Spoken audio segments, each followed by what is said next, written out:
दिनदुबळ्यांची मुले तीच सावित्री आहे, जिच्यामुळे शिकली दिनदुबळ्यांची मुले, जिच्यामुळे शिकली दिनदुबळ्यांची मुले, ती ज्ञानदाती ती क्रांती ज्योती सावित्री फुले, ती ज्ञानदाती ती क्रांती सावित्री फुले. आदरणीय व्यासपीठ, गुरुजनाची, माझ्या मित्रमैत्रिणींनो, माझा नमस्कार. मी गौरवी संगीता संजय मांडवकर, वर्ग 6वीची विद्यार्थिनी तुमच्यासमोर विषय मांडत आहे, सावित्रीबाई संघर्षातून घडलेली व्यक्तिमत्व.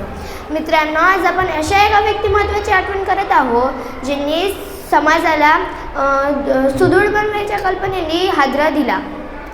तिने शिक्षणाचा दिवा घरोघरी पोहोचवला आणि त्यांनी आपल्या संघर्षातून धैर्यातून आणि दूरदृष्टीतून समाजाला नवीन दिशा दाखवली. तीच म्हणजे सावित्री फुले.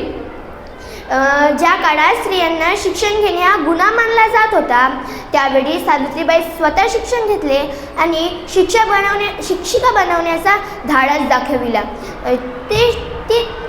सावित्रीबाई शाळेत जाताना त्यांच्यावर दगड, गोटे, चिखल फेकले जायचे, तरी त्या डगमगल्या नाही.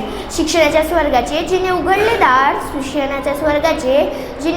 दार, तीच सावित्री फुले आज जगाची शिलेदार, तीच सावित्री फुले आज जगाची शिलेदार. मित्रांनो, त्यांनी फक्त स्त्री शिक्षणाची सुरुवात नाही केली, तर विधवा, पुनर्विवाह, बालविवाह यांना बंद केले आणि त्यांना पण नवीन जगायचे मार्ग दाखवले आणि खूप मोठे कार्य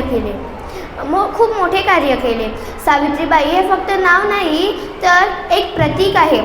त्यांच्या या विचारांसोबत आपण पुढे जाऊया आणि जाता एवढेच म्हणते, जय साऊ जय जिजाऊ. धन्यवाद.